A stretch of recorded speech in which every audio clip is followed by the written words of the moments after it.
Hey, this is Tim, licensed loan officer, and on this video, we're going to talk about what new homeowners should do and when to do it.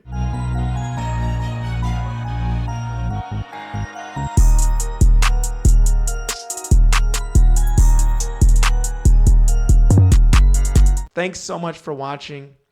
And on this video, like I said, we're going to talk about what new homeowners should do first. Now, if you're not a new homeowner and maybe a first-time home buyer, check out this video here. This is for you. This video is for people that recently purchased a home, and I'm going to help you set you up for success and tell you what to do first. And just so you know, my name is Tim. I'm a licensed loan officer. I'm also a financial coach, and this channel is all about making more money. It's about budgeting, buying investment properties, leveling up, having excellent credit, and all things finance and money related. If you like that kind of stuff, consider subscribing to this channel. I'd love to have you. Okay, so let's get into it. I'm going to tell you exactly what you should do as a new homeowner. Okay, so new homeowners, and I love homeowners. Okay, helping someone buy a home, just brings me so much joy and satisfaction. So I just want to start off and just congratulate you. Okay, congratulations, you did it, and I'm just so happy for you. You made a great choice. You're going to build a lot of equity and wealth, and you got out of that renting game, and I'm just so proud of you. So if you're a first-time home buyer and you now became a homeowner, kudos to you. Now I want to read this statement here, and hopefully you can see this. It says, you made it. As of 2023, 65% of people in the United States own their home versus 34% of people that rent. So just so you know that 65% of people do own homes. And that shows you that the majority of people buy homes. It just makes financial sense. And I'm not going to get into all the benefits about being a homeowner because that's not what this video is about. But you made it. And as you see, 34% of people rent. This is a slight decrease from the previous year when 66% of people owned their home and 33% rent. So, with the economy, and right now is shaky times, there's higher groceries and things like that, and money could be a little tight. So maybe a few people have sold their home because also homes have went up over COVID and things, 30%. We have seen a lot of appreciation, like values of homes. So sometimes when a home goes up, people sell it. So that may be a reason why home ownership went down a little bit. The percentage of people who own their home varies by state. So in Michigan, where I live, for example, 72% of people own their home, while in California, only 53% of people own their homes. So of course, in California, it's more expensive to buy a home than it is in Michigan. So in California, 53% of people own homes. And then of course in Michigan, where the cost of living, and also Michigan is my market, 73% of people own Michigan. So let's get into it. What should you do first as a new homeowner? Now, the first thing I recommend doing is changing the locks. Okay, yes. That's the first thing. Now, a lot of people forget this step or do this later on. And I recommend this is one of the first things you do. Go to Home Depot or Lowe's or the hardware store and change the locks. I know you may not think this is very important, but it's very important. It's just a best practice. You never know. The previous homeowners, may have had an extra copy of the key, or someone else has a key. So just change the lock. You want to secure your home. It's a best practice. It's safety. So change the locks. Another thing you want to do, very important, is change the utilities. So go ahead and put the utilities in your name. And then you also do sign a document at the closing table saying that you will do it. So make sure you call your energy company, your internet company, Usually your water, you don't have to change that. That doesn't really matter. But those gas, electricity, you want to put that in your name, get your Comcast, get all that squared away because that will get shut off. And especially in my market in Michigan, it gets cold and your pipes can freeze if you don't have your utilities on.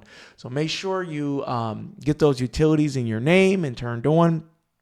And this is another very important thing. Some people drag their feet on this, and that is homestead your property. So at the closing table, you get a document that you need to take down to your city. And all that is a document saying that you bought this home and you're going to live in the home as your primary.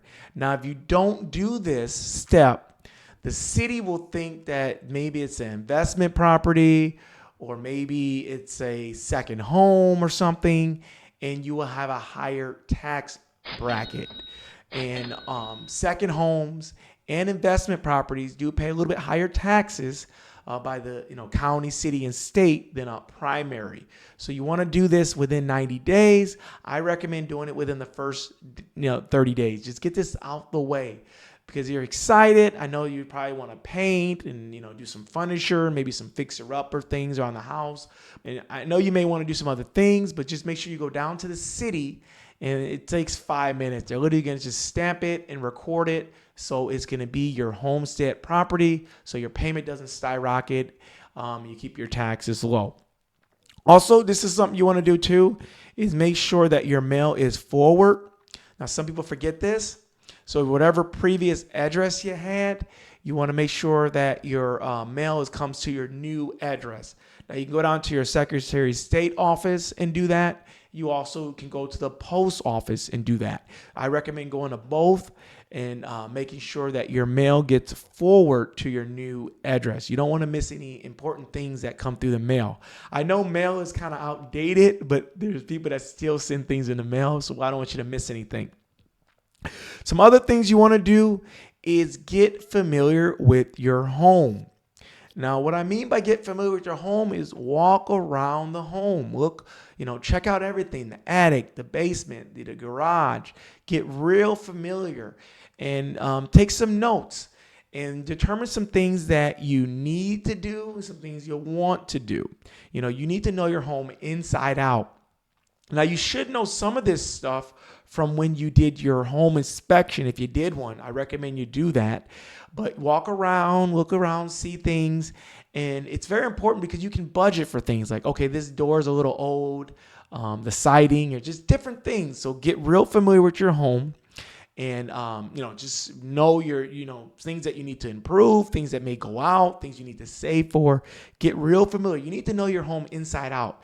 This is your largest investment. And a home is an investment, and it's also the place you live. So you want to get familiar. You want to know it inside out, okay? Also, you want to keep your loan documents. So I know at the closing table you signed a bunch of things, and your finger were hurting, you were tired, but those paper, you want to keep those documents in a safe spot. And some of the main documents you want to keep is your mortgage note. A mortgage note just talks about the original terms. If you ever have to do a loan modification or some types of refinances will require you to have your mortgage note. And then also it's good to ever go back and review it. You might want to see, what you signed, maybe your interest rate, maybe, some stuff like that. So keep those documents where you can have them in a safe spot. A lot of people I know have tried to refinance and they could not find their documents, and we could get them. We figured out who they purchased their home through and we were able to order it. But a lot of times you buy your home with one lender and then your home gets sold to a servicer. And this is another important safety thing, and it kind of goes with the familiar of your home, is check smoke detectors. This is important. You want to make sure they have batteries, make sure they work. You want to make sure, you want to protect your largest investment, so make sure those work. Some other things you want to do is make sure you have a budget and budget for maintenance. As a homeowner, you are required to maintain your home. You are going to sign a paper saying that you're going to maintain a home. And it's for two reasons. Number one, the lender that gave you the loan to buy the home, that's their collateral or asset. So they require you to maintain the home and keep it up to code and safety and things like that. But for another reason is that if your home doesn't get taken care of, the value goes down. And not just your value of your home, other homes in the area.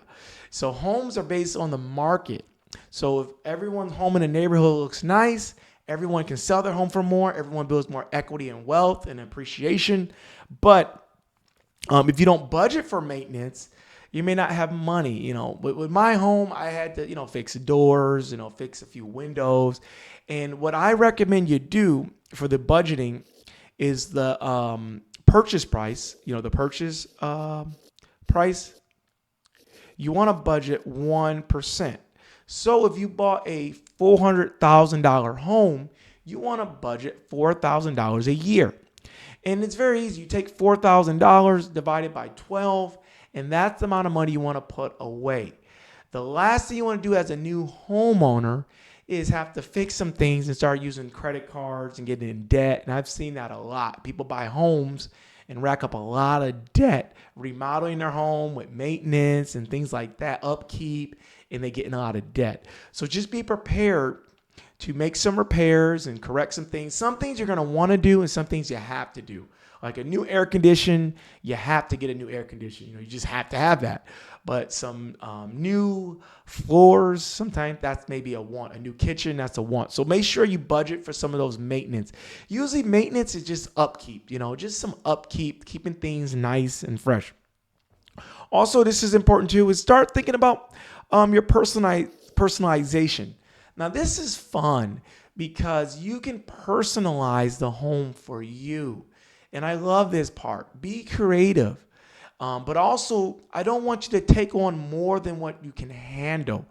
The best practice is do one room at a time. And I recommend starting with maybe the kitchen. People spend a lot of time in their kitchen cooking and eating. Or maybe the bathroom. That's another popular one. You use the bathroom every day. You take a shower. Start with one project. I have seen homeowners get overwhelmed because there's so many things they want to do and they don't know when to start. So what you do is start with one room. And what I did is I started with my floors. I redid the floors in my kitchen, my living room. I did carpet upstairs.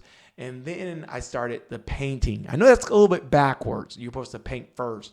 But that's what I did. And then I started painting, And then I went outside and started working on the grass, a privacy fence. I did a lot more things. But just start with one thing. And maybe it could be your bedroom first. But you want to start personalizing the room. Or personalize. Maybe you like a nice finished basement man cave. Start personalizing the home to you. It's your home. You're going to be there. Personalize it. But remember, I want you to budget for it. I don't want you to start racking up a lot of debt while you personalize your home. And then remember, personalizing home is more of a want. Maintenance is a need. You need and have to maintain your home to keep it safe and, make it nice. And then down here is important too. And these all go together. These are all kind of together, okay? I want you to think of these all together. Repairs versus improvements. Remember, repairs kind of fall into this maintenance thing. So repairs are maintenance. Improvements are personalization, okay? Improvements is something you just want to do. And you just have to kind of prioritize, both. Put some money aside for some things that like are repairs, maybe in the future, or just maintenance. And then have some money set aside for your improvements. Now, what I did with Home Depot and Lowe's, they all had different programs where it was no interest for 12 months. So I would finance maybe my floors for 12 months. I would finance maybe the fence, my privacy fence. I got a nice vinyl lifetime warranty privacy fence. And I recommend that. That's okay to finance some things that you can pay off, within 3 years. But just be careful. Make sure it's within your budget. Make sure it's, affordable. I've seen a couple of homeowners. It's rare that they racked up a lot of debt and we went to refinance them and they didn't qualify because their debt to income was too high. So I don't want that to happen to you. So really, balance everything. And if you need help with stuff like that, you can always contact me and I can help you with a budget and really set you up for success. Okay. And then also you want to do this. This is important is set up your mortgage payments. Now, normally if you close at the beginning of the month, there's usually no payment due that month and no payment due the following month. And then the the following month you have a payment. So that would be like 60 days. 60 days will be your first payment. Now, other times, if you close sometimes in the middle of the month, that following month you might have a payment, but normally you always skip 1 month. So whenever you close the following month, there's no payment. And usually during that time is when your loan is getting sold.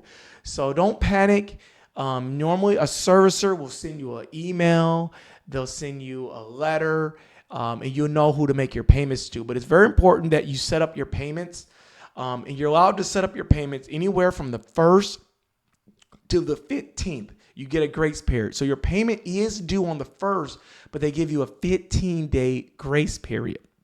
Now, if you make a payment after the 15th, there's normally a 5% late fee. And if you make your payment after 30 days, then that's considered a mortgage late. And you never want a mortgage late. That will destroy your credit and sometimes will not allow you to refinance your mortgage. So you never want a mortgage late, okay? So make sure you set up your payment on automatic where it comes out of your checking account. Very important. And sometimes you set up for the 13th. I recommend the 13th the max because sometimes it could take your servicer a couple of days to process it. But mine come out the 2nd every single month, okay? And then think about some security. Even if you're in a nice area, I'd still like a little bit of security. It's just a deterrent. But to think about security, maybe locking your doors, maybe a camera, a smart lock. Always think about security. And then down here too is make sure you save for emergencies. So that, again, goes to that saving for maintenance and repairs. Make sure you always save. And what you want to save is probably 3 to 6 months, okay? 3 to 6 months for emergencies, because if you run into a rough patch, you may have a hard time making your mortgage payment. Now, if you do have a hard time making your mortgage payment, the first thing you want to do is contact your mortgage servicer who you make your payment to, and they can work out something. But don't not communicate with them because you can run the risk of defaulting and losing your home. And then I like this one down here. This is kind of fun too. Is say hi to your neighbors. Go knock on the door. Give them apple pie or something. Say hi. Introduce yourself. It's very good to have a relationship with your neighbors. Because they may have a party one day and their music might be a little too loud.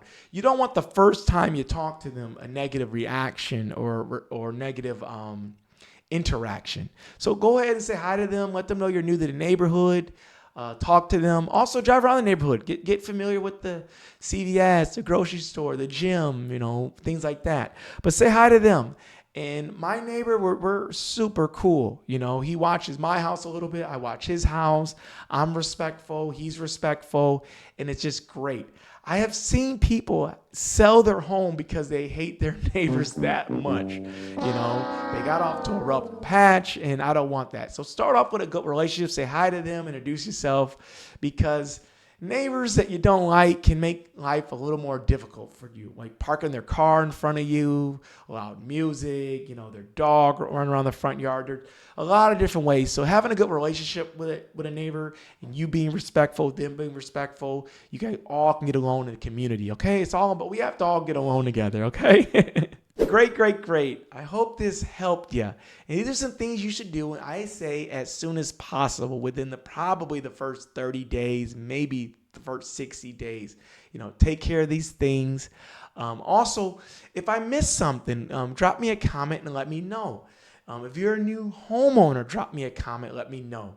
We're all in this together. I'm here to support you, set you up for success, and I'm so happy for you that you bought a home. It just brings me joy. So I hope this video helps. And if I missed anything, like I said, leave me a comment. I love to read it and interact with you and talk about it.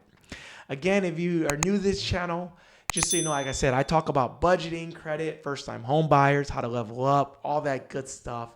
And again, thank you so much for watching. I did notice there has been some new subscribers to my channel. I'm so happy to have you. Interact with me. You're welcome to DM me, comment below, and we can build this together and grow together. Thanks so much for watching, and I'll see you on the next video. Thanks.